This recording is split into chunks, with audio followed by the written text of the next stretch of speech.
Après les glorieuses fatigues et les exploits victorieux de notre auguste monarque, il est bien juste que tous ceux qui se mêlent d'écrire travaillent ou à ses louanges ou à son divertissement. C'est ce qu'ici l'on a voulu faire. Et ce prologue est un essai des louanges de ce grand prince qui donne entrée à la comédie du malade imaginaire, dont le projet a été fait pour le délasser de ses nobles travaux.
Polichinelle. Oh, ce qui doit être fait, ma douce, j'entreprends une immense mascarade. Cette maison, voyante comme dans un moulin, notre maître, si empressé de se faire prescrire quelques médecines, ne reconnaît pas les caboches de ces gens. C'est pourquoi je m'apprête pour le carnaval à leur jouer une grande comédie. Voilà qui est follement excitant. Au lieu de trépigner, Dorine, lis donc ma déclaration pendant que je finis d'installer tout ceci. Plainte de la bergère. Votre plus haut savoir n'est que pure chimère, vain et peu sage médecin. Vous ne pouvez guérir par vos grands mots latins la douleur qui me désespère. Votre plus haut savoir n'est que pure chimère. Hélas, je n'ose découvrir ma Dorine. Pour qui je soupire. Et qui seule peut me secourir. Ne prétendez pas le finir, ignorant médecin, vous ne sauriez le faire. Votre plus haut savoir n'est que pure chimère. Ces remèdes peu sûrs dont le simple vulgaire croit que vous connaissez l'admirable vertu, pour les mots que je sens n'ont rien de salutaire. Et tout votre caquet ne peut être reçu que d'un malade imaginaire. Votre plus haut savoir n'est que pure chimère, vain et peu sage médecin. Vous ne saurez guérir par vos grands mots latins la douleur qui me désespère. Votre plus haut savoir n'est que pure Chimère. Oh, ma petite barrique. Oh, tu emploies tant de mots savants. Oh, tu te prends pour un docteur maintenant? Oh, ne m'accuse point de ratiociner. Mais voilà enfin prêt, mon aimé. Quant à vous, public, vous êtes notre vrai maître. Je ne peux vous décevoir. Et nous sommes là pour vous délasser par nos nobles travaux. J'espère que toute cette folie vous siera. Et qui seront les personnages? Argan, notre maître, évidemment. Et Toinette, notre complice et consoeur, toujours prête à se moquer de notre malade imaginaire. Et les autres? Je serai tout. Doux Polichinelle, méchante marâtre, naïf bellâtre, tantôt chat, tantôt chien, et pourquoi pas médecin. Oh, et moi, fais de moi une reine andalouse. Oui, nous trouverons tes rôles, mon épouse. Laissons la chose se dérouler.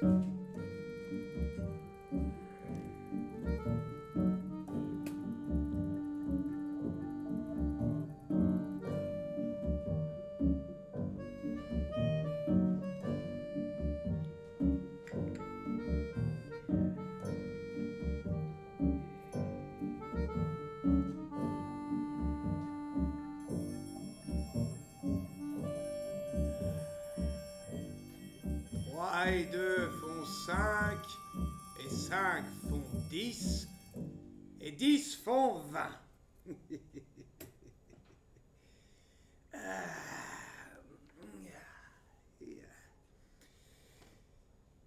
Plus du 24e, un petit clistère insinuatif, préparatif et remollient pour amollir, humecter et rafraîchir les entrailles de monsieur.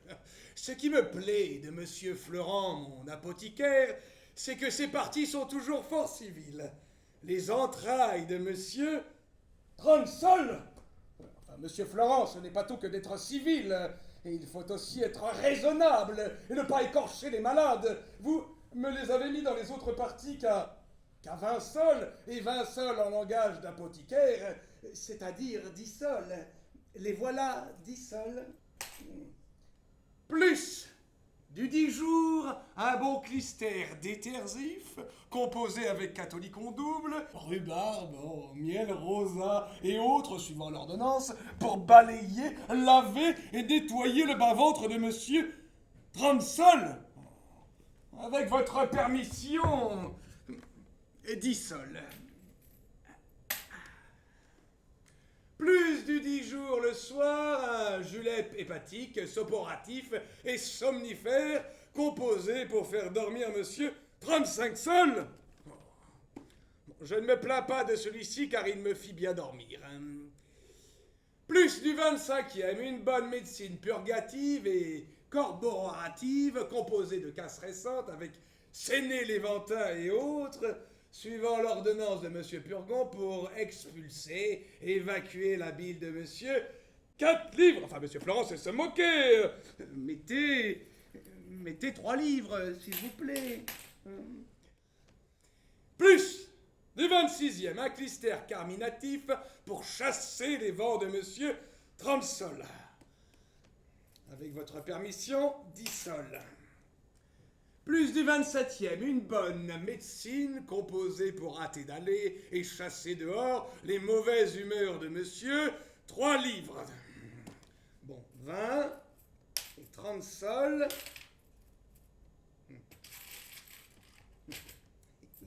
Je suis bien aise que vous soyez raisonnable.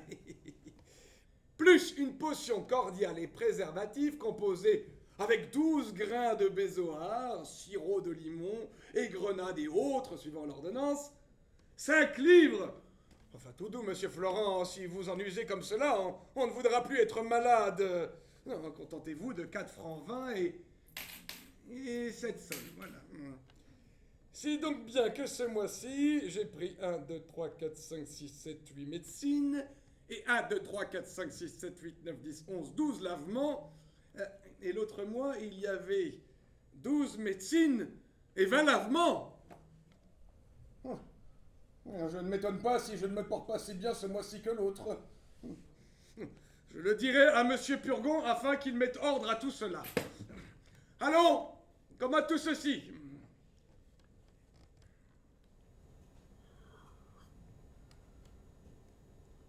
Il n'y a personne. J'ai beau dire, on me laisse toujours tout seul.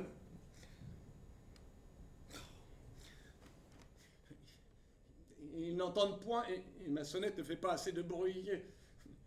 Drelin, drelin, drelin. Ils sont sourds. Drelin, drelin, drelin, drelin. Point d'affaire. Toinette. Drelin, drelin, drelin, drelin. Et tout comme si je ne sonnais pas. Chienne coquine. Drelin, drelin, drelin, drelin. Est-il possible qu'on laisse comme cela un pauvre malade tout seul? Drelin, drelin, drelin. On y va. Chut, carogne. Diantre soit fait de votre impatience. Vous pressez si fort les personnes que je me suis donné un grand coup de la tête contre la carne d'un volet. Ah, traîtresse. Il y a 1 heure, tu m'as laissé. Non, tais-toi donc, coquine, que je te querelle. Oh, ça mon ma foi, j'en suis d'avis. Après ce que je me suis fait. Tu m'as fait gosier, carogne. Et vous m'avez fait, vous, casser la tête. L'un vaut bien l'autre. Quitte à quitte, si vous voulez. Mais quoi, coquine? Et si vous querellez, je pleurerai. Me laisser, traîtresse. Ah! Bon, chienne, tu veux bien... Quoi, il faudra encore que je n'ai pas le plaisir de la quereller. Querellez tout votre sou, je le veux bien. Tu m'en empêches, chienne, en m'interrompant à tout coup. Si vous avez le plaisir de quereller, il faut bien que, de mon côté, j'ai le plaisir de pleurer. Chacun le sien, ce n'est pas trop. Oh! Allons! Il faut en passer par là. Note-moi ceci, coquine, note-moi ceci.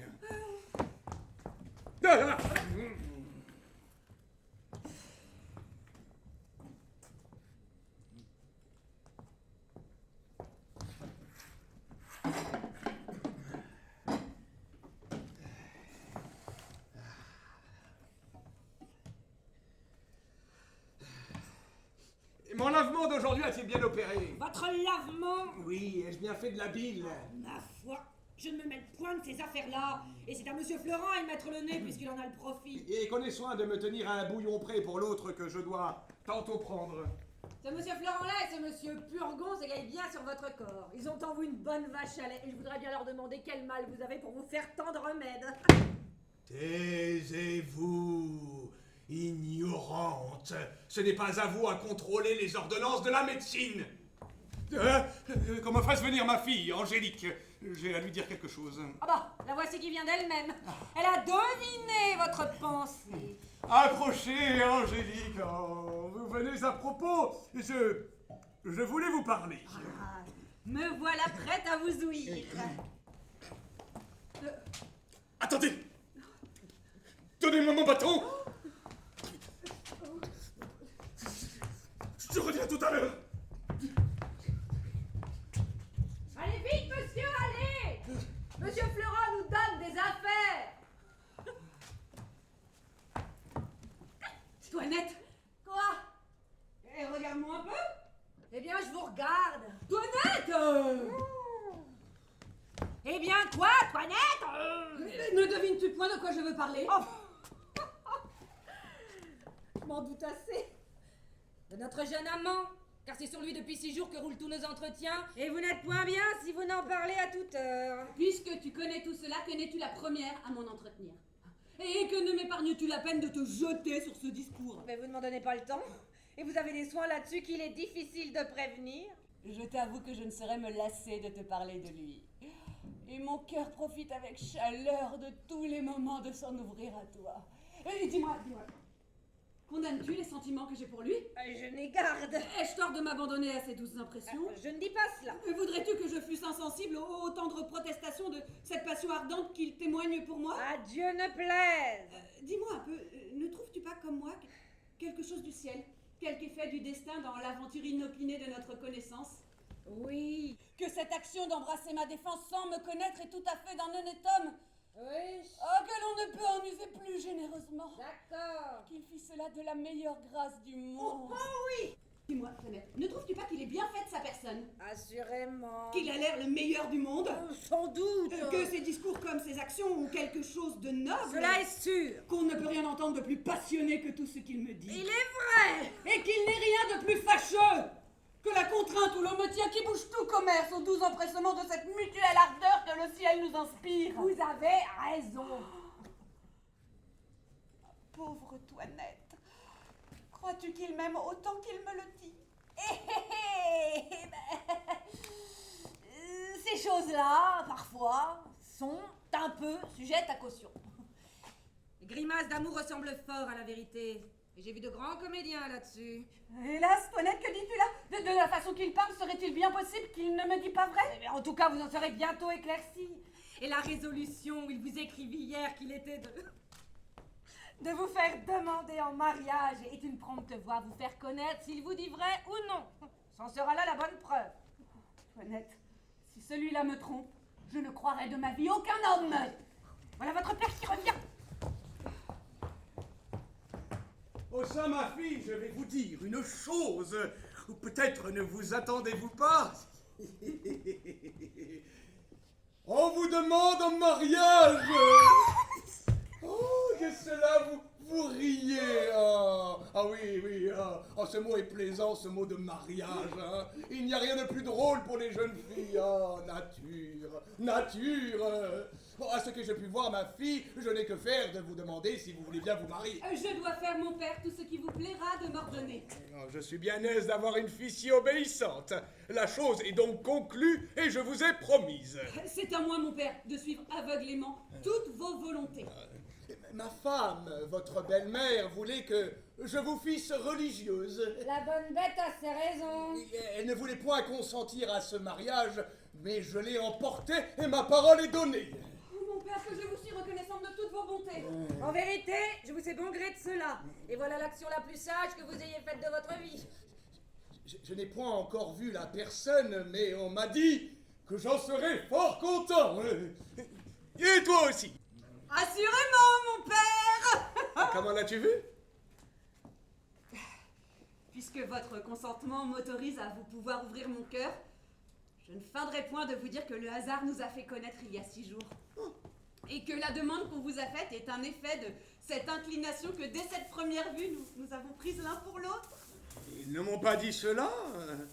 Mais j'en suis bien aise et c'est tant mieux que les choses soient de la sorte. Il paraît que c'est un grand jeune garçon bien fait. Oui, mon père. De belle taille. Tout à fait. Agréable de sa personne. Sans doute. De bonne physionomie. Très bonne. Sage et bien né. Aucun doute. Fort honnête. Le plus honnête du monde. Qui parle bien latin et grec. C'est ce que je ne sais pas. Et qui sera reçu médecin dans 3 jours. Et lui, mon père? Eh ben oui, est-ce qu'il ne te l'a pas dit? Non, vraiment. Et qui vous l'a dit à vous? Monsieur Purgon. Est-ce que Monsieur Purgon le connaît? La belle demande, et il faut bien qu'il le connaisse, puisque c'est son neveu. Cléante, neveu de Monsieur Purgon? Quelle Cléante? Nous parlons de celui pour qui l'on t'a demandé en mariage. Mais oui! Eh bien, c'est le neveu de Monsieur Purgon, qui est le fils de son beau-frère, le médecin, Monsieur Diafoirus. Et ce fils s'appelle Thomas Diafoirus, et non pas Cléante. Et nous avons conclu ce mariage-là ce matin, Monsieur Florent, Monsieur Purgon et moi. Et demain, ce gendre prétendu doit m'être amené par son père. Ma caisse, vous voilà toutes tes bobilles. C'est que je connais que vous avez parlé d'une personne, que j'en ai entendu une autre. Quoi, monsieur? Vous auriez fait ce dessin burlesque? Et avec tout le bien que vous avez, vous voudriez marier votre fille avec un médecin? Oui! Mais de quoi te mêles-tu, toi, coquine impudente que tu es? Mon Dieu, tout doux, vous allez d'abord aux invectives. Est-ce que nous ne pouvons pas raisonner ensemble, sans nous emporter? Bon, là, parlons de sang-froid. Quelle est votre raison, s'il vous plaît, pour un tel mariage? La raison est que me voyant infirme et malade comme je suis, je veux me faire un gendre et des alliés médecins afin de m'appuyer des bons secours contre ma maladie, d'avoir dans ma famille les sources des remèdes qui me sont nécessaires et d'être à même des consultations et des ordonnances. Eh bien, voilà dire une raison, et il y a plaisir à se répondre doucement, les uns les autres. Mais monsieur, mettez la main à la conscience. Est-ce que vous êtes malade? Comment? Si je suis malade, coquine? Si je suis malade, impudente? Ah, eh bien oui, monsieur, vous êtes malade, n'ayons point de querelle là-dessus. Oh oui, vous êtes fort malade, j'en demeure d'accord. Ah! Ah! Ah! Et même plus malade que vous ne pensez, voilà qui est fait. Mais votre fille doit épouser un mari pour elle. Et n'étant pas malade, il n'est point nécessaire de lui donner un médecin. Mais c'est pour moi que je lui donne ce médecin. Et une fille de bon naturel doit être ravie d'épouser ce qui est utile à la santé de son père. Ma foi, monsieur, voulez-vous qu'en ami, je vous donne un conseil? Et quel est-il, ce conseil? De ne point songer à ce mariage-là. Et la raison? La raison, c'est que votre fille n'y consentira point. Elle n'y consentira point. Non? Ma fille. Votre fille, elle vous dira qu'elle n'a que faire de Monsieur Diafoirus, ni de son fils Thomas Diafoirus, ni de tous les Diafoirus du Mais monde. j'en ai affaire, moi. Outre que le parti est plus avantageux qu'on ne pense. Monsieur Diafoirus n'a que ce fils-là pour tout héritier. Et Monsieur Purgon, qui n'a ni femme, ni enfant, lui donne tout son bien en faveur de ce mariage. Et Monsieur Purgon est un homme qui a 8000 bonnes livres de rente. Il faut qu'il ait tué bien des gens pour s'être fait si riche. 8000 livres de rente sont quelque chose, sans compter le bien du père. Monsieur, tout cela est bel et bon, mais j'en reviens toujours là. Je vous conseille, entre nous, de lui choisir un autre mari. Et- Elle n'est pas faite pour être Madame Diafoirus. Et je veux, moi, que cela soit. Oh, les filles, ne dites pas cela. Et comment que je ne dise pas cela? Ah non. Et pourquoi ne le dirais-je pas? On dira que vous ne songez pas à ce que vous dites. Ah, on dira ce qu'on voudra. Et je vous dis que je veux qu'elle exécute la parole que j'ai donnée. Non, je suis sûre qu'elle ne le fera pas. Je l'y forcerai bien. Elle ne le fera pas, vous dis-je. Elle le fera. Ou je la mettrai dans un couvent. Vous? Moi. Bon, Comment bon? vous ne la mettrez point dans un couvent. Je ne la mettrai point dans un couvent. Non, Non. non. Voilà qui est plaisant. Je ne mettrai pas ma fille dans un couvent si je veux. Non, vous dis-je. Et qui m'en empêchera? Vous-même? Moi? Oui, vous n'aurez pas ce cœur-là. Je l'aurai. Oh, vous vous moquez. Oh, je ne me moque point. Bon, la tendresse paternelle vous prendra. Elle ne me prendra point. Oh, une petite larme ou deux. Des bras jetés au cou. Mon petit papa mignon. Prononcez tendrement, seront assez pour vous toucher. Et tout cela ne me fera rien. Oui. Je vous dis que je n'en demanderai point. Bagatelle. Il ne faut point dire bagatelle. Oh mon Dieu, je vous connais. Vous êtes bon naturellement. Je ne suis point bon et je suis méchant quand je vais. Doucement, monsieur, doucement. Ne songez pas que vous êtes malade. Je lui commande absolument de prendre le mari que je dis. Et moi, je lui défends absolument d'en faire rien. Mais où est-ce donc que nous sommes là? Et quelle audace est cela? Une coquine de servante me parler de la sorte devant son maître. Quand un maître ne songe pas à ce qu'il fait, une servante bien sensée est en droit de le redresser. Insolente, il faut que je t'assomme. Il est de mon devoir de m'opposer aux choses qui vous peuvent déshonorer. Viens, je t'apprends à parler. Je m'intéresse comme je dois à le point vous laisser faire de folie. Chienne! Ah non, je ne consentirai jamais à ce mariage. Bandarde! Je ne veux point qu'elle épouse votre Thomas Diafoirus. Bandarde! Et elle m'obéira plutôt qu'à vous. Angélique, tu veux pas m'arrêter cette coquine-là? Non, mais mon père, ne vous faites point malade, hein. Si tu ne me l'arrêtes, je te donne ma malédiction. Je la déshériterai si elle vous obéit. Je n'en puis plus. Voilà pour me faire mourir. Ma femme, approchez. Qu'avez-vous, mon pauvre mari? Venez-vous-en ici à mon secours. Donc il y a, mon doux, Mamie, mon mari. on vient de me mettre en colère. Oh, hélas! Comment, mon petit mari? Votre coquine de Toinette est devenue plus insolente que jamais. Ne vous passionnez donc point. Elle a contrecarré 1 heure durant les projets que je veux faire. Mais doucement, mon doux. Elle a eu l'effronterie de dire que je ne suis point malade. Ah, mais c'est une impertinente. Oh, Mamour, cette coquine-là me fera mourir. Là, et là. Elle est cause de toute la bile que je fais. Ne vous fâchez point tant. Et il y a je ne sais combien que je vous dis de me la chasser. Mais mon Dieu, mon doux. Il n'y a point de serviteurs et de servantes qui n'aient leurs défauts. Oh, On est contraint parfois de souffrir leurs mauvaises qualités à cause des bonnes. Celle-ci est adroite, diligente, soigneuse et surtout fidèle. Et vous savez maintenant qu'il faut de grandes précautions pour les gens que l'on prend.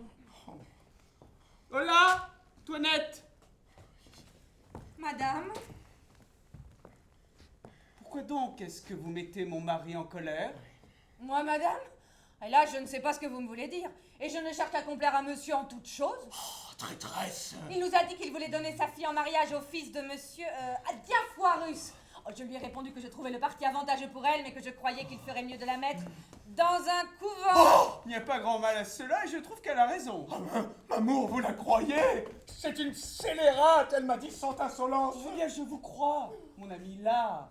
Remettez-vous. Écoutez, Toinette, si vous ne fâchez jamais mon mari, je vous mettrai dehors. Ça, mettez-lui son manteau, que je puisse l'accommoder dans sa chaise. Voilà, je ne sais comment. Enfoncez bien votre bonnet jusque vos oreilles. Il n'y a rien qui en rume tant que de prendre l'air par les oreilles. Les oreillers. Oh, mamie, je vous remercie de toutes les bontés que vous prenez pour moi. Ah oui, un instant que je mette ceci sous vous. Mettons celui-ci pour vous appuyer. Oh. Et cet autre-là de l'autre côté. Oh. Celui-ci derrière votre dos.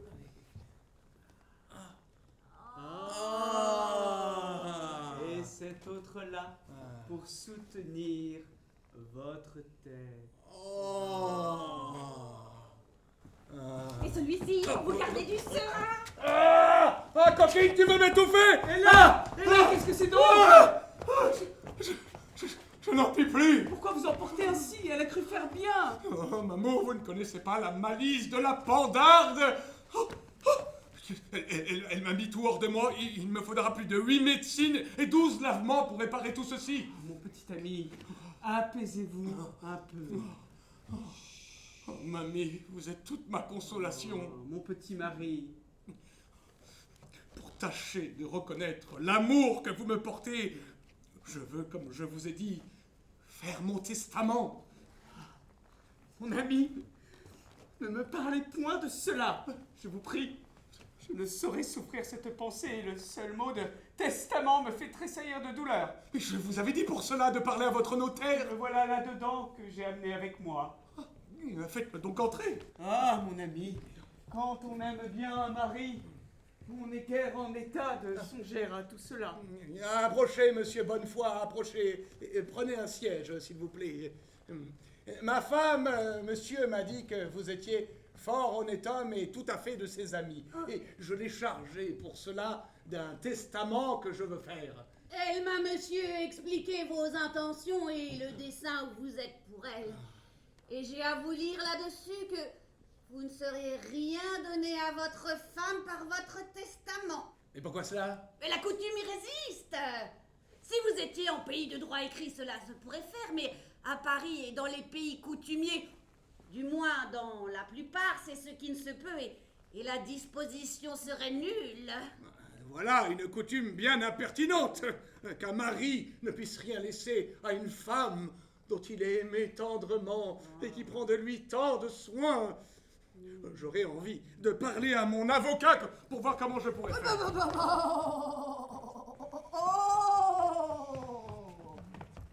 Oh, ce n'est point des avocats qu'il faut aller, car ils sont d'ordinaire sévères là-dessus, et s'imaginent que c'est un grand crime que de disposer en fraude de la loi. Ce sont gens de difficultés qui sont ignorants des détours de la conscience. Il y a d'autres personnes à consulter qui sont bien plus accommodantes et qui savent rendre juste ce qui n'est pas permis. Sans cela, où en serions-nous tous les jours?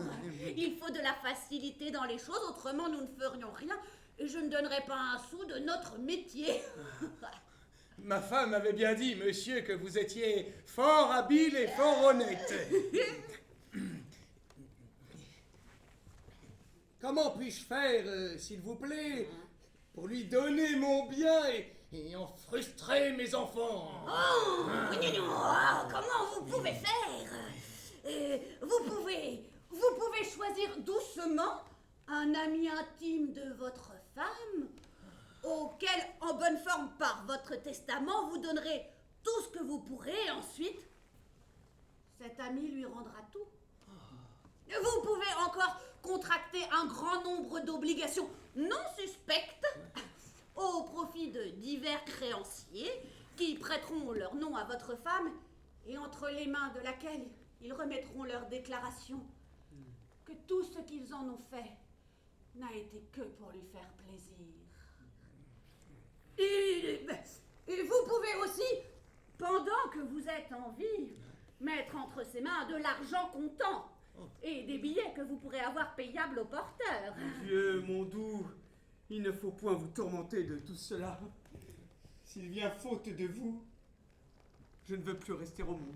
Ma chère femme! Oui, mon ami, si je suis assez malheureuse pour vous perdre, Mamie! la vie ne me sera plus de rien.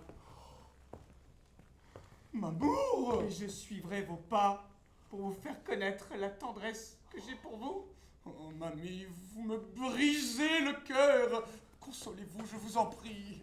C'est l'arme hors de saison et les choses n'en sont point encore là. Monsieur, vous ne savez pas ce que c'est qu'un mari qu'on aime tendrement. Tout le regret que j'aurai si je meurs, c'est de n'avoir point un enfant de vous. Monsieur Purgon m'avait dit qu'il m'en ferait faire un. Mais nous serons mieux dans mon petit cabinet. M'amour, il faut faire le testament de la façon que monsieur dit, mais par précaution, je vais vous mettre entre les mains 20 000 francs or que j'ai dans le lombris de mon alcôve et 2 billets payables aux porteurs qui me sont dus, l'un par monsieur Damon et l'autre par monsieur Gérante. Non, non, je ne veux point de tout cela. Combien dites-vous qu'il y a dans votre alcôve? 20 000 francs, m'amour. Ne me parlez point de bien, je vous prie. Combien sont les 2 billets? Ils sont l'un de 4 000 francs, mamie, et l'autre de 6. Tous les biens du monde, mon doux, ne me sont rien au prix de vous. Conduisez-moi, je vous en prie.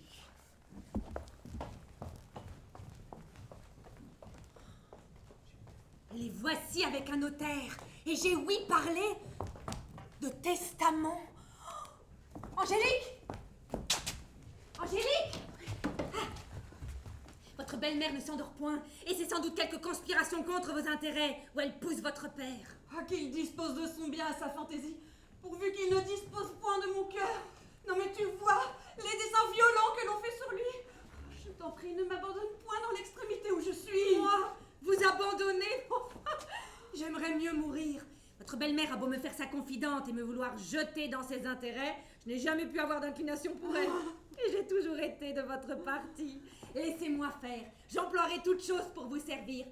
Mais pour vous servir avec plus d'effet, je veux changer de batterie, couvrir le zèle que j'ai pour vous et feindre d'entrer dans les intérêts de votre père et de votre belle-mère. Tâche, je t'en conjure, de faire donner avis à Cléante du mariage qu'on a conclu. Je n'ai personne à employer à cet office que... Oh, l'espiègle Polichinelle! Mais il m'en coûtera pour cela quelques paroles de douceur que je veux bien dépenser pour vous. Oh, pour aujourd'hui, il est trop tard, mais demain au grand matin, je l'enverrai quérir, il sera... Voilà qu'on m'appelle. Bonsoir. Reposez-vous sur moi.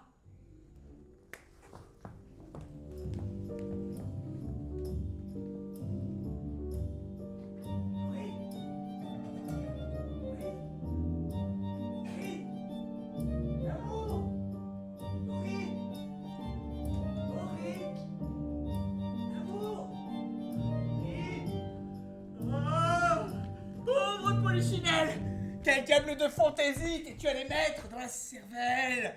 À quoi t'amuses-tu, misérable, insensé que tu es? Tu décides de te moquer de ton maître et ta Dorine va découvrir ton aventure avec toi-même. Ah! Et pourtant, nous nous amusons tant à tourmenter Argan. Viens voir si je ne pourrais point adoucir ma tigresse par une sérénade. Il n'y a rien, parfois, qui soit si touchant qu'un amant qui vient chanter ses doléances au gonds et au verrou de la porte de sa maîtresse. La la la la la. Quelle impertinente harmonie vient interrompre ici ma voix. Hé, là, taisez-vous, violon.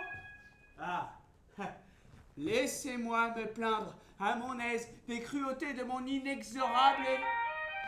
Eh oh, taisez-vous, vous dis-je. C'est moi qui dois chanter. C'est moi. Oh, paix donc. Ouais. Est-ce pour rire? Le diable vous emporte. Oh, peste des violons alors. Là là. La la la! La! La la! La! La! La! La! La! La!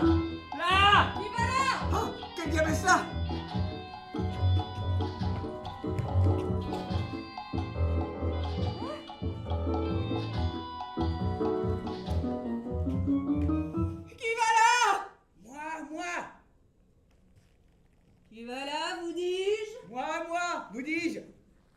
Qui ça, toi? Moi.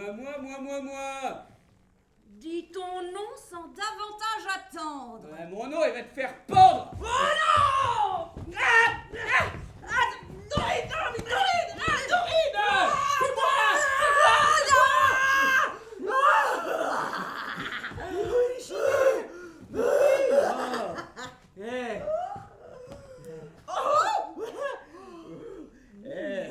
N'es-tu pas peu fier de nos actions quand même?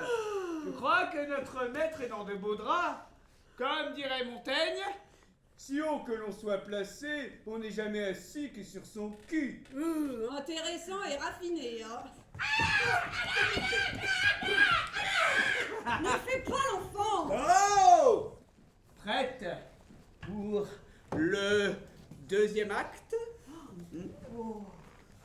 Schlac! Oh yeah. C'est vrai que tu as fière allure en ce jeune amant. Ah, peut-être avons-nous un peu de temps devant nous. File, Oh! coquine.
Cléante?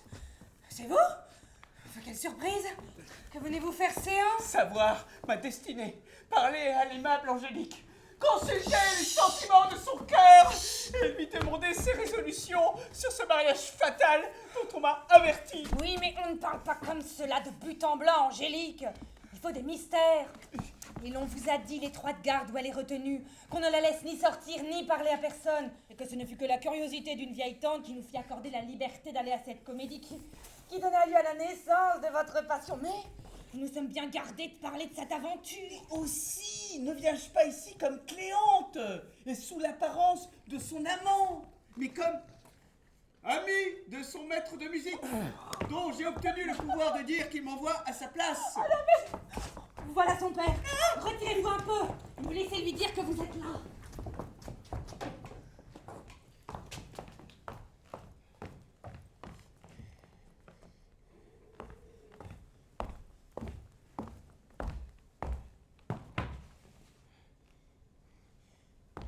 Monsieur Burgon m'a dit de me promener le matin dans ma chambre, 12 allées et 12 venues. J'ai oublié de lui demander si c'est en long ou en large. Monsieur, voilà. Parle bas, pendarde, tu viens m'ébranler tout le cerveau. Et ne songes-tu pas qu'il ne faut point parler si haut à des malades? Je voulais vous dire, Parle monsieur... bas, te dis-je. Monsieur, il y a un homme dans le vestibule. Hein? Je vous dis qu'il y a un homme dans le vestibule. qu'est-ce que tu dis? Je dis que voilà un homme qui veut parler à vous. Qu'il vienne. Monsieur, venez. Monsieur! Ne parlez pas si haut. De peur d'ébranler le cerveau de monsieur. Monsieur, je suis ravi de vous trouver debout et de voir que vous vous portez mieux. Comment qu'il se porte mieux? Cela est faux. Monsieur se porte toujours mal. J'ai ouï dire que monsieur était mieux et je lui trouve bon visage. Je voulais vous dire, avec votre bon visage, monsieur l'a fort mauvais. Et ce sont des impertinents qui vous ont dit qu'il était mieux, il ne s'est jamais si mal porté. Elle a raison. Il marche, dort, mange et boit, tout comme les autres. Mais cela n'empêche pas qu'il soit fort malade. Cela est vrai. Monsieur, j'en suis au désespoir. Je viens de la part du maître à chanter de mademoiselle votre fille. Il s'est vu obligé d'aller à la campagne pour quelques jours et, comme son ami intime, il m'envoie à sa place pour lui continuer ses leçons, de peur qu'en les interrompant, elle ne vînt à oublier ce qu'elle sait déjà. Fort bien. Appelez Angélique. Il ne pourra lui donner leçon comme il faut s'il le sent en particulier. Venez. Non, faites-la venir. Je crois, monsieur, qu'il sera mieux de mener monsieur à sa chambre. Venez. Si fait. Monsieur, cela ne fera que vous étourdir. Et il ne faut rien pour vous émouvoir en l'état où vous êtes et vous ébranler le cerveau. Point. J'aime la musique et je serai bien... Ah, la voici. Allez-vous en voir, vous, si ma femme est habillée. Venez, ma fille. Votre maître de musique est allé au chant et voilà une personne qui l'envoie à sa place pour vous montrer. Oh, ciel! Qu'est-ce? Et d'où vient cette surprise? C'est... Quoi? Qui vous émeut de la sorte? c'est mon père. Une aventure surprenante qui se présente ici. Comment? Monsieur Je suis pour vous maintenant et je me dédie de tout ce que je vous disais hier. Voici monsieur Diafoirus le père et monsieur Diafoirus le fils qui viennent vous rendre visite. Que vous serez bien engendrés. Vous allez voir le garçon, le mieux fait du monde et le plus spirituel. Il n'a dit que 2 mots qui m'ont ravi et votre fille va être charmée de lui. Ne vous en avez point, monsieur. C'est que je marie ma fille et voilà qu'on lui amène son prétendu mari qu'elle n'a point encore vu. Mais c'est m'honorer beaucoup, monsieur, de vouloir que je sois témoin d'une entrevue si agréable. C'est le fils d'un habile médecin et le mariage se fera dans 4 jours. Fort bien. Allons, qu'on se range. Les voici.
Demandez-le un peu à son maître de musique afin qu'il se trouve à la noce. Hein. Et je vous y prie aussi. Hein. Oh. Monsieur Purgon, monsieur m'a défendu de me découvrir la tête. Vous êtes du métier, vous savez les conséquences. Nous sommes dans toutes nos visites pour porter secours aux malades, non pour leur porter de l'incommodité. Je reçois monsieur ici avec beaucoup de joie l'honneur que vous me faites et j'aurais souhaité de pouvoir aller chez vous pour vous en assurer, mais vous savez ce que c'est qu'un pauvre malade qui ne peut faire autre chose que de vous dire ici qu'il cherchera toutes les occasions de vous faire connaître qu'il est tout à votre service. Allons, Thomas, avancez. Faites vos compliments. N'est-ce pas par le père qu'il convient de commencer? Oui.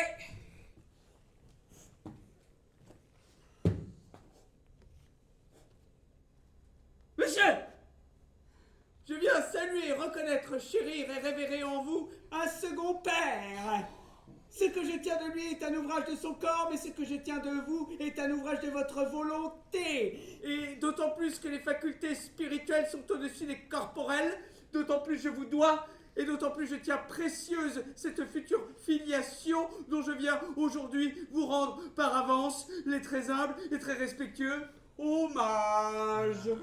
Vive les collèges où l'on sort si habile homme. Mais chut. Cela a-t-il été, père? Au petit main.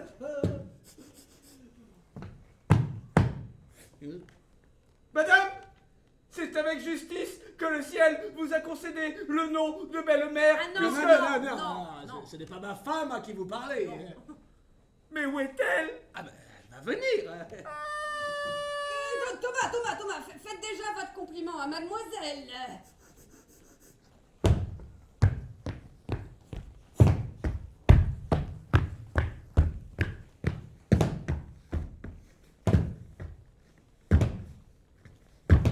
Mademoiselle, ne plus ne moins que la statue de Nemnon rendait un son harmonieux lorsqu'elle venait être éclairée par les rayons du soleil.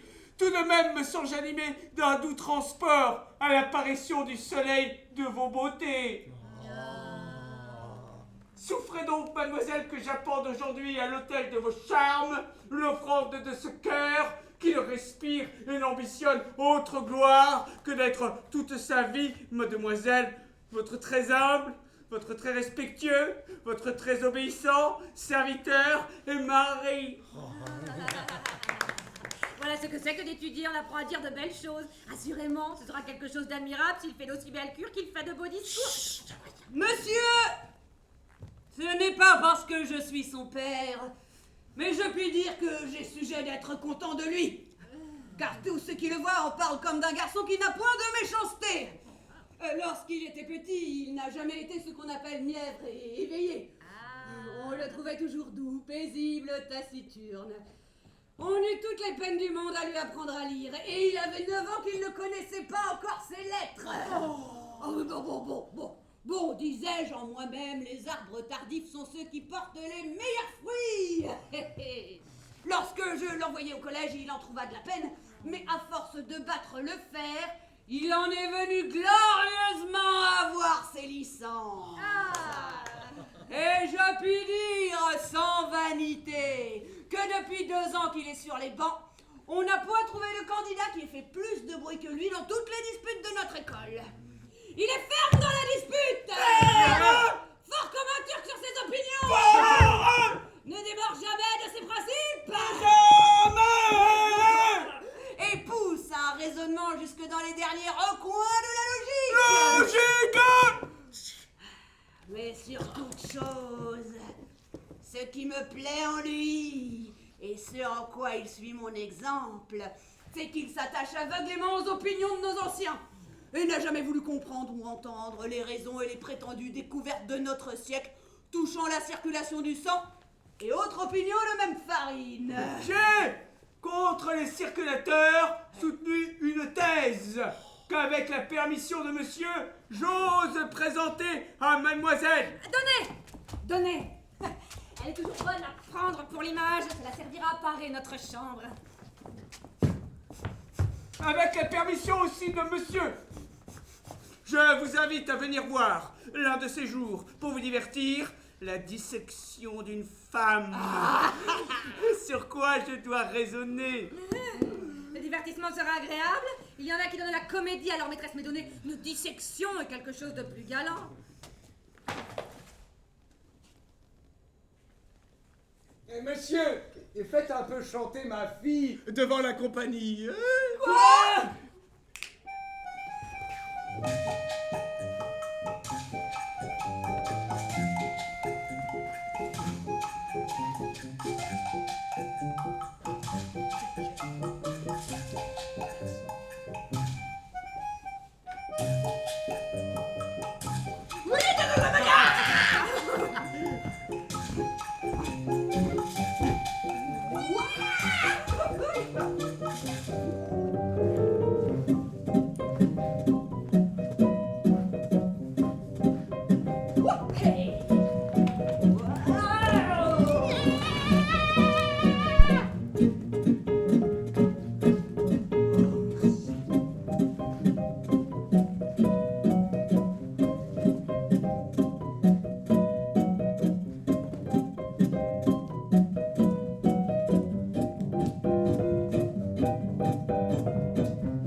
est venu en pensée pour divertir la compagnie de chanter avec mademoiselle. Une scène d'un petit opéra qu'on a fait depuis peu. Tenez, voilà votre partie. Moi? Ne vous défendez point, s'il vous plaît, et me laissez vous faire comprendre ce que c'est que la scène que nous devons chanter. Oh, je n'ai pas une voix à chanter. Oh non. Mais ici, il suffit que je me fasse entendre. Et l'on aura la bonté de m'excuser par la nécessité où je me trouve de faire chanter mademoiselle. Fort bien, écoutons. Voici le sujet de la scène. Un berger était attentif aux beautés d'un spectacle qui ne faisait que de commencer lorsqu'il fut tiré de son attention par un bruit qu'il entendit à ses côtés. Ouais. Il se retrouve et voit une jeune personne qui a les deux plus beaux yeux qu'il n'eût jamais vus. Oh, le berger n'y peut résister. Chaque mot, chaque regard est un trait de flamme dont son cœur se sent pénétrer. Mais ils sont séparés. Le voilà aussitôt à sentir tous les maux de l'absence et il est tourmenté de ne plus voir ce qu'il a si peu vu. La violence de sa passion lui fait se résoudre à demander en mariage l'adorable beauté, moi, sans laquelle il ne peut plus vivre, et il en obtient d'elle la permission. Mais, dans le même temps, on l'avertit que le père de cette belle a conclu son mariage avec un autre. Le voilà accablé d'une mortelle douleur.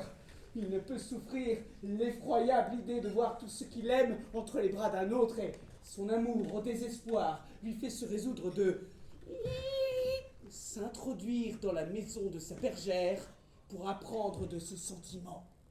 Il y rencontre les apprêts de tout ce qu'il craint. Il y voit venir l'indigne rival que le caprice d'un père oppose aux tendresses de son amour. Il le voit triomphant, ce rival ridicule auprès de l'aimable bergère, et cette vue le remplit d'une colère dont il a peine à se rendre le maître.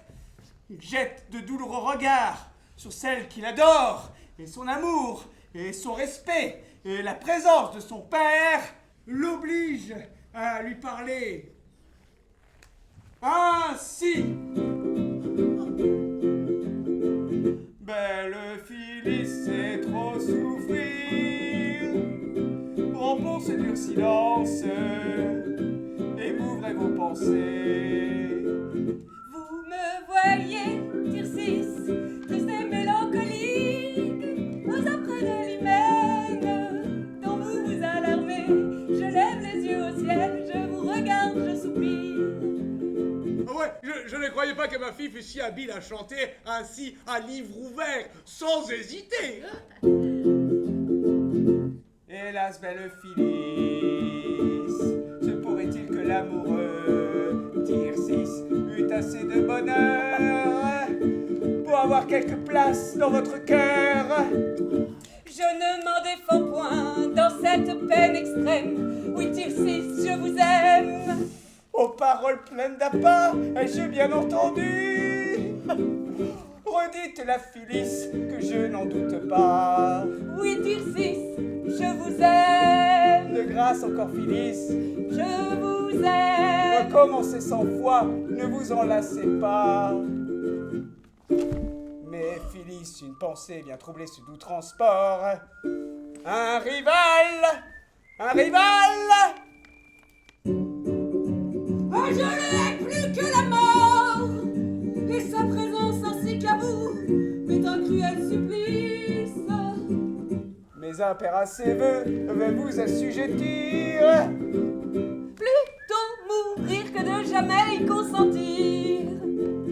Plutôt mourir. Plutôt mourir. Plutôt mourir. Et que dit le père à tout cela? Il ne dit rien. Ah ben voilà un sot père que ce père-là de souffrir toutes ces sottises sans rien dire. Oh, mon amour! Non, voilà, cette comédie-là est de fort mauvais exemples. Le berger Tircis est un impertinent, et la bergère Phyllis, une impudente, de parler de la sorte devant son père. Et montrez-moi ce papier. Ah! Où sont donc les paroles que vous avez dites? J'ai cru vous divertir, monsieur. Bon, allez, ma fille, touchez dans la main de monsieur et lui donnez votre foi comme à votre mari. Mon père, Eh bien, mon père, qu'est-ce que cela veut dire? de grâce, donnez-nous au moins le temps de nous connaître et de voir naître en nous cette inclination si nécessaire à composer une union parfaite. Ah, quant à moi, mademoiselle, elle est déjà toute née. Et je n'ai pas besoin d'attendre davantage. Si vous êtes si prompt, monsieur, il n'en est pas de même de moi. Et je vous avoue que votre mérite n'a pas encore assez d'impression dans mon âme. Bien, bien. Cela aura tout le loisir de se faire quand vous serez mariés ensemble. Non, mon père, donnez-moi du temps. Le mariage est une chaîne où on ne doit jamais soumettre un cœur par la force. Et si monsieur est honnête homme, il ne doit point vouloir accepter quelqu'un qui serait à lui par contrainte. Au négo conséquentia, mademoiselle, et je puis être honnête homme et vouloir bien vous accepter des mains de monsieur votre père. C'est un méchant moyen de se faire aimer de quelqu'un que de lui faire violence. Vous avez beau raisonner. Monsieur Effray, moulu du collège, il vous donnera toujours votre reste. Pourquoi tant résister et refuser la gloire d'être attaché au corps de la faculté? Mais la grande marque d'amour est d'être soumis à celle qu'on aime. Et quand un mariage nous plaît, nous savons fort bien y aller sans qu'on nous y traîne. Elle a peut-être quelque inclination en tête. Mais qu'est-ce que tu fais là, fripon? Mais tu peux pas faire tous les personnages en même temps. Et pourquoi pas, mamie, un peu de panache?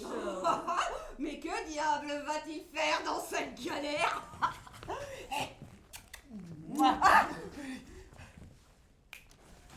Elle a peut-être quelque inclination en tête. Si j'en avais, madame, elle serait telle que la raison et l'honnêteté pourraient me la permettre. Ouais, je joue ici un plaisant personnage. Oh, les filles bien sages et bien honnêtes comme vous se moquent d'être obéissantes et soumises aux volontés de leur père. Cela était bon autrefois. Le devoir d'une fille a des bornes. Et la raison et les lois ne l'étendent point sur toutes sortes de choses. C'est-à-dire que vos pensées ne vont que pour le mariage, mais vous voulez choisir un époux à votre fantaisie. Si mon père ne veut pas me choisir un époux qui me plaise, je le conjurerai de ne me point forcer à en épouser un que je ne puisse pas aimer. Chacun a son but en se mariant. Pour moi, qui ne veux un mari que pour l'aimer véritablement et qui prétend en faire tout l'attachement d'une vie, j'avoue que j'y cherche quelques précautions. Il n'y en a d'aucune, madame, qui prennent des maris uniquement pour se tirer de la contrainte de leurs parents et se mettre en état de faire ce qu'elles voudront. Il y en a d'autres, madame, qui font du mariage un commerce de pur intérêt, qui ne se marient que pour gagner des douaires et s'enrichir par la mort de ceux qu'elles épousent, qui courent sans scrupule de mari en mari pour s'approprier leur dépouille. Celles-là, à la vérité, ne font pas tant de façons et regardent peu la personne. Je vous trouve aujourd'hui bien raisonnante et je voudrais bien savoir ce que vous voulez dire par là. Voudrais-je dire que ce que j'ai dit? Vous êtes si sotte, mamie, qu'on ne saurait plus vous souffrir. Vous voudriez m'obliger à vous répondre quelque impertinence. Je vous avertis que vous n'aurez pas cet avantage. Il n'est rien d'égal à votre insolence. Non, madame, on a beau dire. Et vous avez un ridicule orgueil, une impertinente présomption qui fait hausser les épaules à tout le monde. Tout cela, madame, ne servira à rien. Et je serai sage en dépit de vous.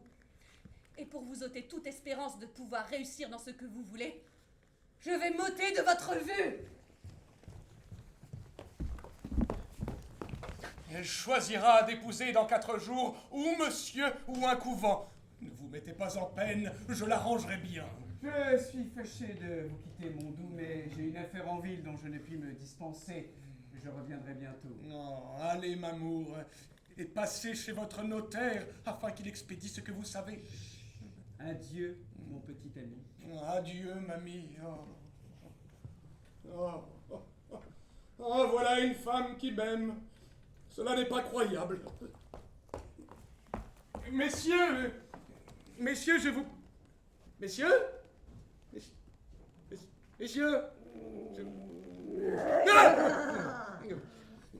Messieurs, je vous prie de me dire un peu Un peu comment je suis. Allons, Thomas. Prenez l'autre bras de monsieur pour voir si vous serez porté un bon jugement de son pouls.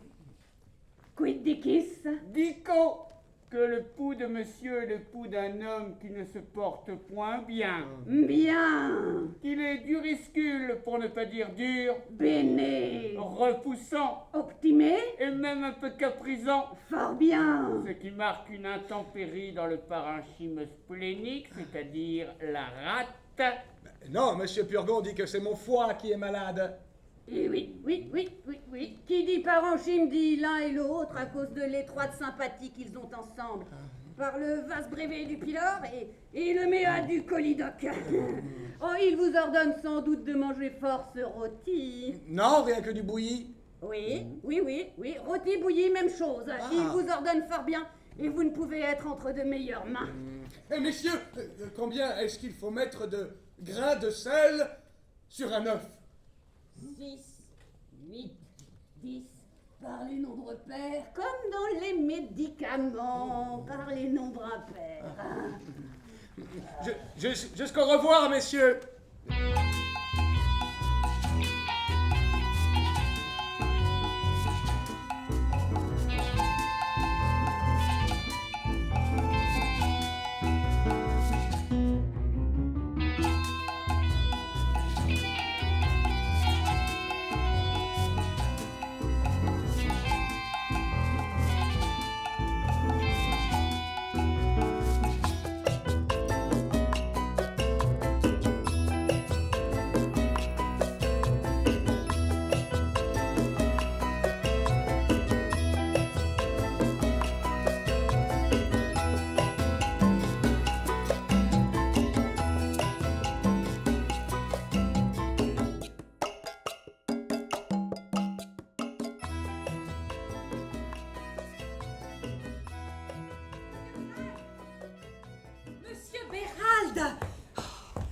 N'abandonnez pas, s'il vous plaît, les intérêts de votre nièce et essayez de rendre raison à votre frère Argan. J'emploierai toute chose pour lui obtenir ce qu'elle souhaite. Oh, il faut absolument empêcher ce mariage extravagant qu'il s'est mis dans la fantaisie.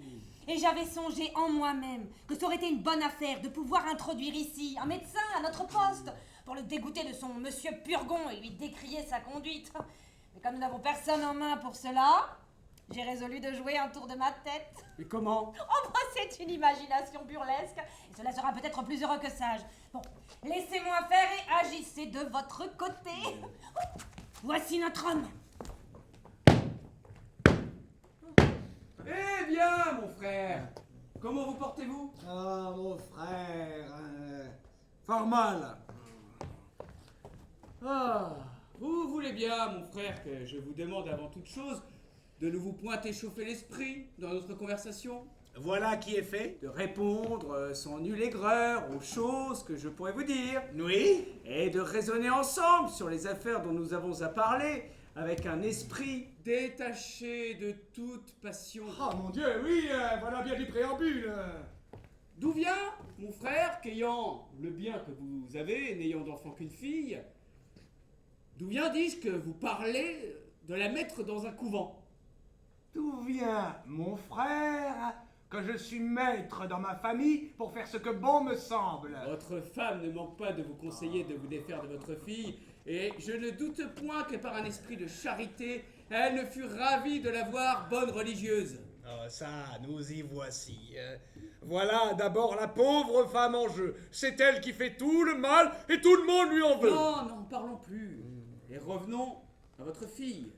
Sur quelle pensée, mon frère, la voulez-vous marier au fils d'un médecin? Sur la pensée, mon frère, de me donner un gendre tel qu'il me faut. Ce n'est pas là, mon frère, le fait de votre fille.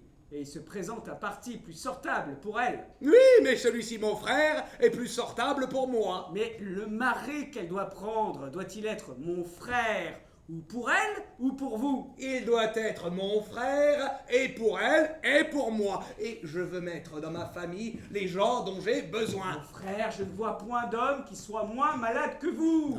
Et que je ne demanderai point une meilleure constitution que la vôtre.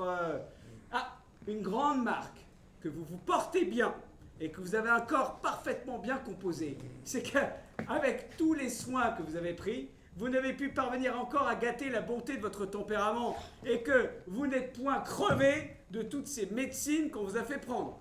Mais enfin, mon frère, raisonnons un peu. Vous ne croyez donc point à la médecine? Non, non, mon frère. Et je ne vois pas que pour son salut, il soit nécessaire d'y croire. Les médecins ne savent donc rien à votre compte? Si fait, mon frère. Ils savent, pour la plupart, de fort belles humanités. Savent parler en beau latin, savent nommer en grec toutes les maladies, les définir, les diviser, mais pour ceux qui les soignaient, c'est ceux qui ne savent point du tout, et toute l'excellence de leur art consiste en un pompeux galimatia. Votre monsieur Purgon, par exemple, n'y sait point de finesse. C'est un homme tout médecin, depuis la tête jusqu'aux pieds. Un homme qui croit à ses règles plus qu'à toutes les démonstrations des mathématiques. Il balance des purgations, des saignées tous les jours, et ne fait rien d'autre. Il ne lui faudra point vouloir mal de tout ce qu'il pourra vous faire. C'est de la meilleure foi du monde qu'il vous expédiera. Et il ne fera en vous tuant que ce qu'il a fait à sa femme et à ses enfants, et qu'en un besoin, il ferait à lui-même. Ah, mais enfin, mon frère, venons au fait. Que faire donc quand on est malade? Rien, mon frère. Rien? Rien! Il faut que demeurer en repos. La nature d'elle-même, quand nous la laissons faire, se tire doucement du désordre où elle est tombée. C'est notre impatience, c'est notre inquiétude qui gâte tout, et presque tous les hommes meurent de leur remède, et non pas de leur maladie. Vous êtes un grand docteur, à ce que je vois. Et je voudrais bien qu'il y eût ici quelques-uns de ces messieurs pour embarrer vos raisonnements et rabaisser votre caquet. Moi, mon frère, je ne prends point à tâche à combattre la médecine. Et chacun à ses périls et fortunes peut croire tout ce qui lui plaît. Ce que j'en dis n'est qu'entre nous. Et j'aurais souhaité de parvenir un peu, de vous tirer de l'erreur où vous êtes. Et pour vous divertir, vous menez voir sur ce chapitre quelques-unes des comédies de Molière. Voilà un bon impertinent que votre Molière, là, avec ses comédies. Et je le trouve bien plaisant d'aller jouer d'honnêtes gens comme les médecins. Ce n'est pas les médecins qui jouent, mais le ridicule de la médecine. C'est bien à lui à faire de se mêler, de contrôler la médecine. Voilà un bon nigaud, un bon impertinent, de se moquer des ordonnances et des consultations, de s'attaquer au corps des médecins et d'aller mettre sur son théâtre des gens aussi vénérables que ces messieurs-là. Voulez-vous qu'il y mette que les diverses professions des hommes, on y met bien chaque jour des princes et des rois qui sont d'aussi bonne maison que les médecins. Par la mort, nom de diable! Si j'étais que des médecins, je me vengerais de son impertinence, et quand il sera malade, je le laisserai mourir sans secours, et il aura beau faire, beau dire, je ne lui ordonnerai pas la moindre petite saignée, le moindre petit lavement, et je lui dirai « Crève, crève, cela t'apprendra à te jouer un jour à la faculté !» Voilà bien en colère contre lui. Tenez, mon frère, ne parlons plus de cet homme-là, cela m'échauffe la bile et vous me donneriez mon mal. Je le veux bien, mon frère, je le veux bien. Et pour changer de discours, je dirais que sur une petite répugnance que vous témoigne votre fille, il ne faut point prendre les résolutions violentes de la mettre dans un couvent. Que pour le choix d'un gendre, il faut s'accommoder un peu à l'inclination d'une fille, puisque c'est pour toute la vie, et que de là dépend tout le bonheur d'un mariage. Oh, monsieur Florent, Et avec votre permission... Comment Que voulez-vous faire, là? Prendre ce petit lavement, cela sera bientôt fait. Mais vous vous moquez! Hé! Est-ce que vous ne sauriez être un moment sans lavement ou sans médecine? Remettez cela une autre fois et demeurez un peu en repos! Monsieur Florent, à ce soir ou demain au matin. De quoi vous mêlez-vous? De vous opposer aux ordonnances de la médecine et d'empêcher monsieur de prendre mon clistère? Vous êtes bien plaisant d'avoir cette hardiesse-là. Allez, monsieur. On voit bien que vous n'êtes pas accoutumé de parler à des visages. On ne doit point se douer des remèdes et me faire perdre mon temps. Je ne suis venu ici que sur une bonne ordonnance, et je vais dire à Monsieur Purgon comme on m'a empêché d'exécuter ses ordres et de faire ma fonction. Vous verrez, hein. Mon frère, vous serez ici cause de quelque malheur. Oh, le grand malheur de ne point prendre un lavement que Monsieur Purgon a ordonné. Encore un coup, mon frère. Est-il possible qu'il n'y ait pas moyen de vous tirer de la maladie des médecins et que vous vouliez être toute votre vie enseveli dans leurs remèdes? Mon Dieu, mon frère, vous en parlez comme un homme qui se porte bien. Mais si vous étiez à ma place, vous changeriez bien de langage. Il est aisé de parler de la sorte quand on est en pleine santé. Mais quel mal avez-vous? Ah! Je voudrais que vous lussiez mon mal pour voir si vous jaseriez tant à Monsieur Purgon. Je viens d'apprendre là-bas à la porte de bien jolies nouvelles. On se moque ici de mes ordonnances Oh, monsieur, ce et n'est on pas- a fait refus de prendre le remède que j'avais prescrit.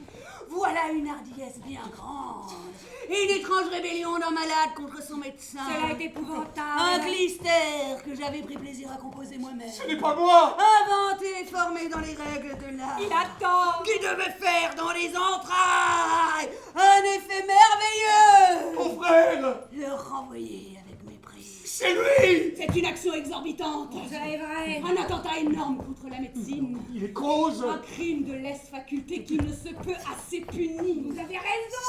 Je vous déclare que je romps tout commerce avec vous. C'est mon frère. Que je ne veux plus d'alliance avec vous. Ferais-je bien? Et pour finir toute liaison avec vous, voilà la donation que je faisais à mon neveu en Oh. faveur du mariage. C'est mon frère qui a fait tout le mal. Méprisez mon clistère. Je m'en vais le prendre. J'allais vous tirer d'affaire avant qu'il fût peu. Je ne le mérite pas. J'allais nettoyer votre corps et en évacuer toutes les mauvaises humeurs. Oh mon frère. Je ne voulais plus qu'une douzaine de médecines pour vider le fond du sac. Il est indigne de vos soins. Mais puisque vous n'avez pas voulu guérir par mes mains, Il est cause. puisque vous vous êtes soustrait de l'obéissance que l'on doit à son médecin, Cela crie vengeance. puisque vous vous êtes déclaré rebelle au remède que je vous ordonnais, Pas du tout.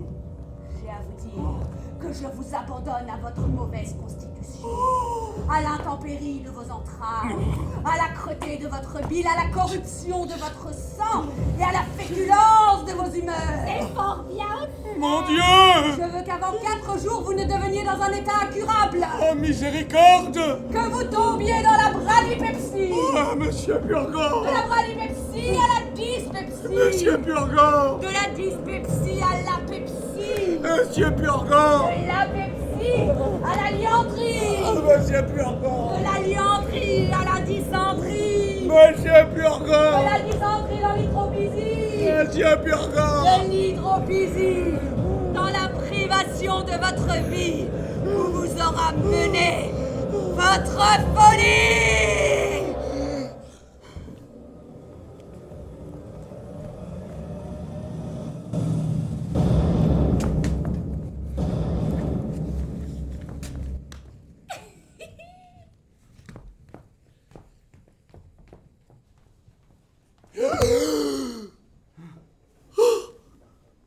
Oh mon Dieu, je suis mort. Mon frère, vous m'avez perdu. Quoi? Qu'y a-t-il? Je n'en puis plus. Je sens déjà que la médecine se venge. Mon frère, vous êtes fou. Et je ne voudrais pas pour beaucoup de choses qu'on vous lui faire ce que vous faites. Tâtez-vous un peu, je vous prie. Revenez à vous-même. Et ne donnez point temps à votre imagination. Vous voyez les étranges maladies dont il m'a menacé. Le simple homme que vous êtes. Il dit que je deviendrai incurable avant qu'il ne soit 4 jours. Est-ce un oracle qui a parlé? Il semble à vous entendre que Monsieur Purgon tienne dans ses mains le filet de vos jours, que d'autorité suprême il vous l'allonge, vous le raccourcisse comme il lui plaît. Songez que les principes de votre vie sont en vous-même, et que le courroux de Monsieur Purgon est aussi peu capable de vous faire mourir que ses remèdes de vous faire vivre. Monsieur? Monsieur, voilà un médecin qui demande à vous voir. Et quel médecin? Un médecin de la médecine. Je te demande qui il est. Je le connais pas, mais il me ressemble comme 2 gouttes d'eau.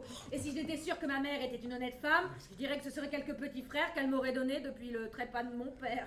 Fais-le venir.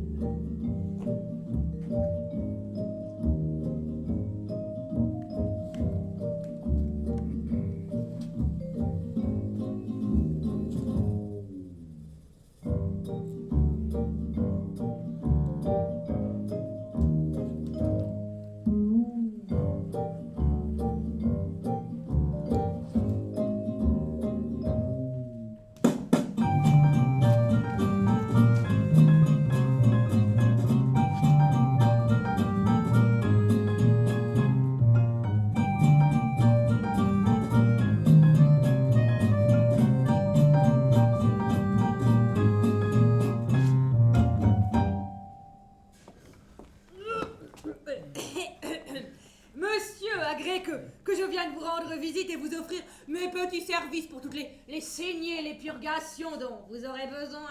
Monsieur, je vous suis fort obligé. Et par ma foi, voilà Antoinette elle-même. Monsieur, je vous prie de m'excuser, j'ai oublié de donner une commission à mon valet. Je reviens tout à l'heure.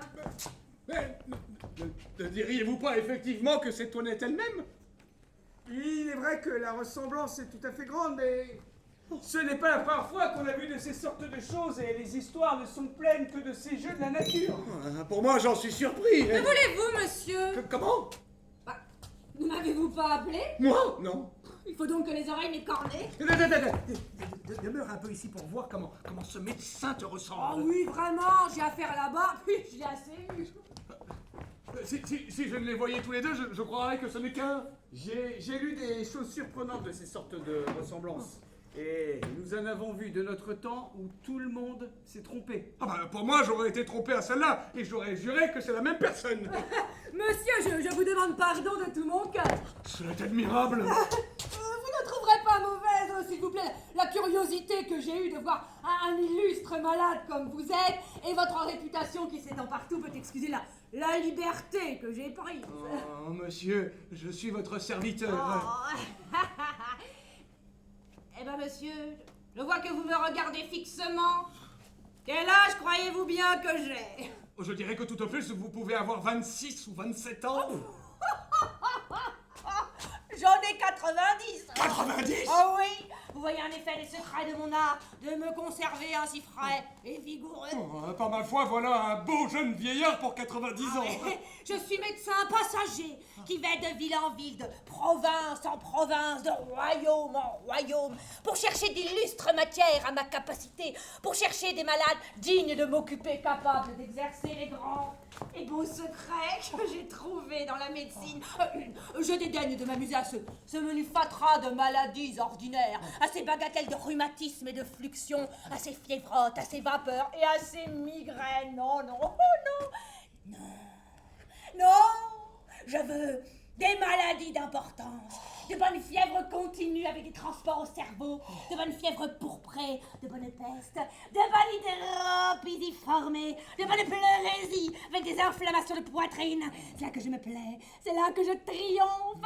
Et je voudrais, monsieur, que vous eussiez toutes les maladies que je viens de dire, que vous fussiez abandonné de tous les médecins, désespéré, à l'agonie, pour vous montrer l'excellence de mes remèdes et l'envie que j'aurais de vous rendre service. Monsieur, je vous suis fort obligé de toutes les bontés que vous prenez pour moi. Donnez-moi votre pouls. Eh ben alors, alors, allons donc, que l'on batte comme il faut. Je vous ferai bien aller comme vous devez. Ce poulain fait impertinent. On voit bien que vous ne me connaissez pas encore. Qui est votre médecin?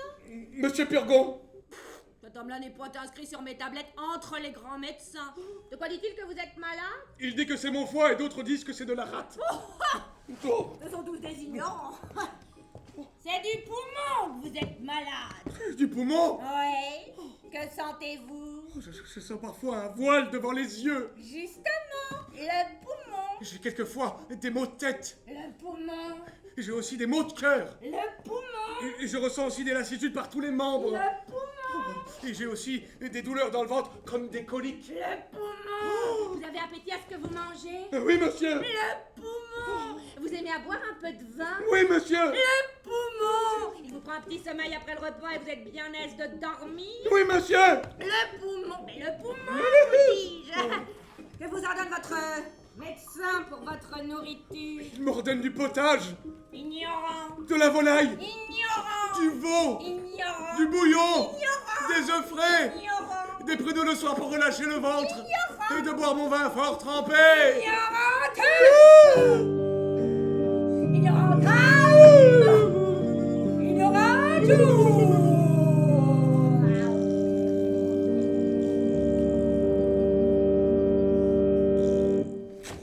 Il faut boire votre vin impur. Et pour épaissir votre sang qui est trop subtil, il faut manger de bons gros bœufs, de bons gros porcs, de bons fromages d'Hollande, du gruau et du riz, des marrons et des oublis pour coller, pour glutiner. Votre médecin est une bête. Je vais vous en envoyer un de ma main. Et je viendrai vous voir de temps en temps, tandis que je serai en ville. Monsieur, je vous suis fort obligé. Hein. Que diable faites-vous de ce bras-là? Comment? Voilà un bras que je me ferais couper tout à l'heure si j'étais que de vous. Pourquoi? Ne voyez-vous pas qu'il tire à soi toute la nourriture et qu'il empêche ce côté-là de profiter? Mais j'ai besoin de mon bras. Vous avez là aussi un œil droit que je me ferais crever si j'étais en votre place. Crever un œil? Oui. Ne voyez-vous pas qu'il incommode l'autre et qu'il dérobe la nourriture? Non, mais cela n'est pas pressé. Hein. Croyez-moi, faites-le vous crever, vous en verrez plus clair de l'œil gauche. Adieu, monsieur. Je suis fâchée de vous quitter si tôt, mais il faut que je me trouve à une grande consultation qui se doit faire pour un homme qui mourut hier. Pour un homme qui mourut hier? Oui, pour aviser et voir ce qu'il aurait fallu lui faire pour le guérir. Jusqu'au revoir. Les malades ne reconduisent point, vous savez.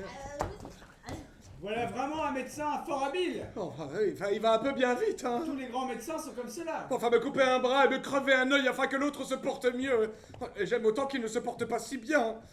Oh, la belle opération que de me rendre borgne et manchot. Allons. Je suis votre servante et je n'ai pas envie de rire. Qu'est-ce que c'est? Votre médecin, ma foi, qui me voulait tâter le pouls. Oh, voyez-vous ça à l'âge de 90 ans? Mon frère, puisque voilà votre monsieur Purgon brouillé avec vous, ne voulez-vous pas bien que je vous parle du parti qui s'offre pour ma nièce? Non, je veux la mettre dans un couvent puisqu'elle s'est opposée à mes volontés. Et je vois bien qu'il y a quelques amourettes là-dessous, hein. Vous voulez faire encore plaisir à quelqu'un?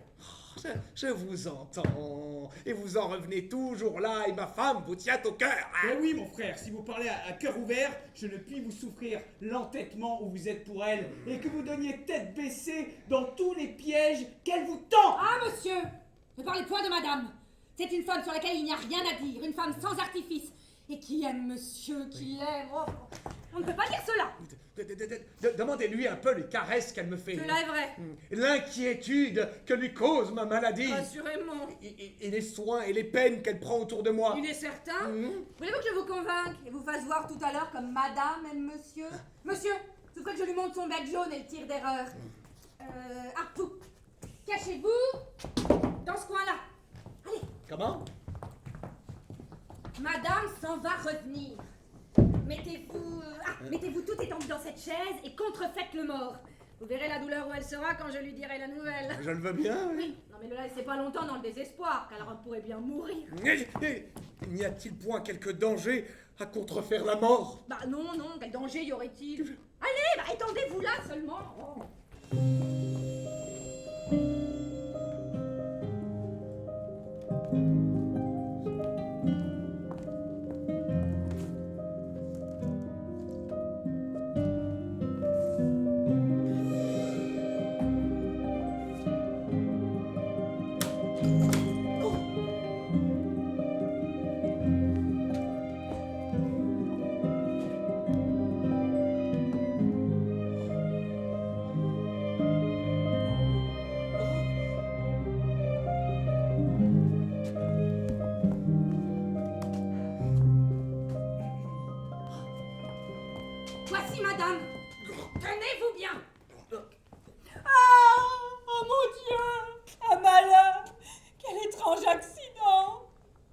Qu'est-ce, Toinette?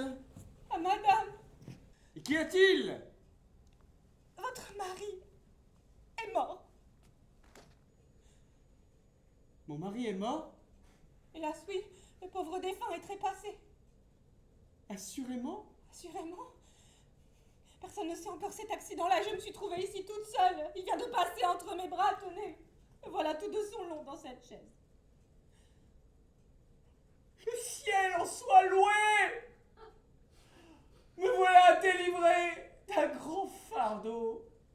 Que tu es sotte, Toinette, de t'affliger de cette mort. Je croyais, madame, qu'il fallut pleurer. Oh, va, cela n'en vaut pas la peine. Quelle perte est-ce la sienne? Et de quoi servait-il sur la terre?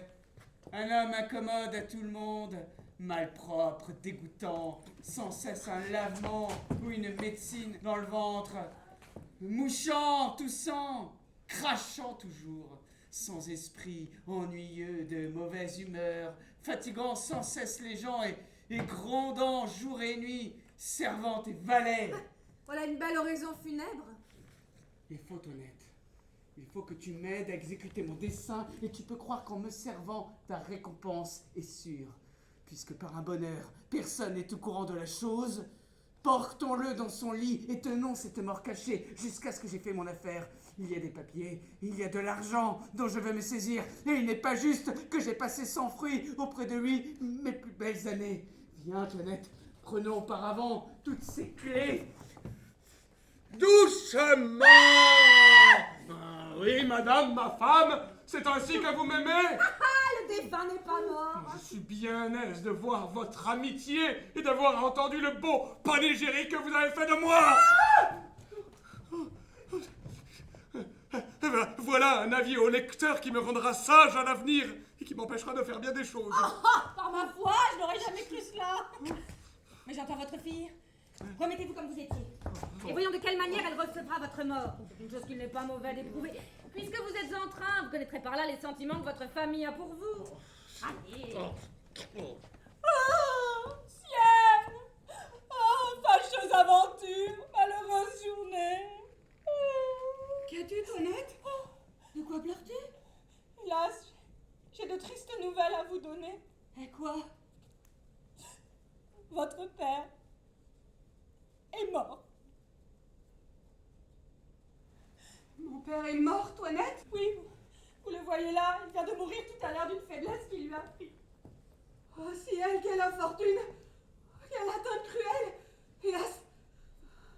Faut-il que je perde mon père, la seule chose qui me restait au monde? Et qu'encore, pour un surcroît de désespoir, je le perde dans un moment où il était irrité contre moi! Que deviendrais-je malheureuse? Quelle consolation trouver après une si grande perte! Qu'avez-vous, belle Angélique? Et quel malheur pleurez-vous? Oh, Cléante! Je pleure tout ce que je pouvais perdre dans la vie de plus cher et de plus précieux! Je pleure la mort de mon père! Oh, ciel! Quel accident! Quel coup inopiné, hélas!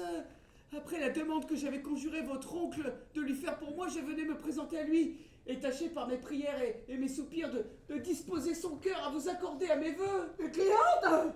Ne parlons plus de rien et laissons là toutes les pensées de mariage! Après la perte de mon père, je ne veux plus être du monde et j'y renonce pour jamais.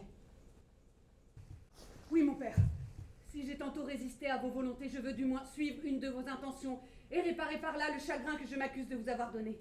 Souffrez que je vous donne ici ma parole et que je vous embrasse pour vous témoigner mon ressentiment. Oh, ma fille! Oh, viens, n'aie point de peur, je ne suis pas mort! Oh, va, tu es mon vrai sang, ma véritable fille, et je suis ravi d'avoir entendu ton si bon naturel. Oh, mon père! Oh, mais quelle surprise agréable! Puisque par bonheur le ciel vous redonne à mes vœux, souffrez que je me jette ici, à vos pieds, pour vous demander une seule chose. Si vous n'êtes point favorable au penchant de mon cœur, si vous me refusez Cléante pour époux, je vous conjurerai de ne me pas forcer à en épouser un autre. C'est là toute la grâce que je vous demande. Monsieur, laissez-vous toucher à ces prières et aux miennes, et ne vous montrez point contraire aux mutuels empressements d'une si belle inclination. Monsieur, serez-vous insensible à tant d'amour?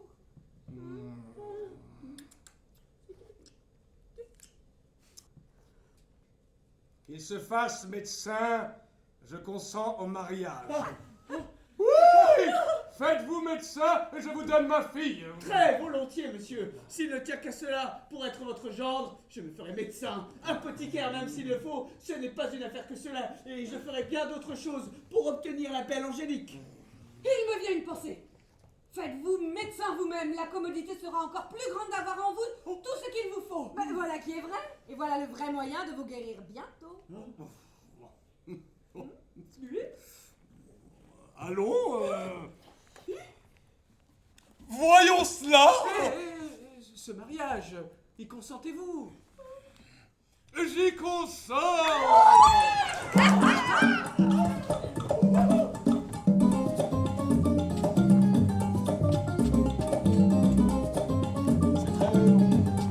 C'est aussi long que ça?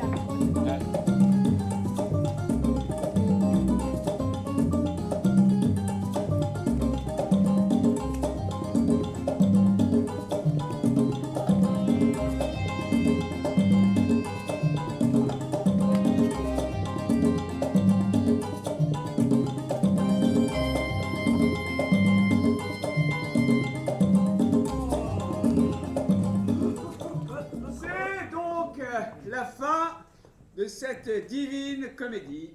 Es-tu arrivé à tes fins? Ah, celle de nous divertir un peu, je pense, oui. Nous avons pris ensemble le divertissement et notre maître en fut le premier personnage. Ah, il me semble que nous nous sommes trop joués de notre argan. Oh, ma petite sotte, ce n'est pas tant le jouer que s'accommoder à sa fantaisie. Tout ceci n'est qu'entre nous. Nous pouvons prendre chacun un personnage et nous donner la comédie les uns aux autres. Le carnaval autorise cela. Tu as raison. Saluons rapidement avant de nous faire battre.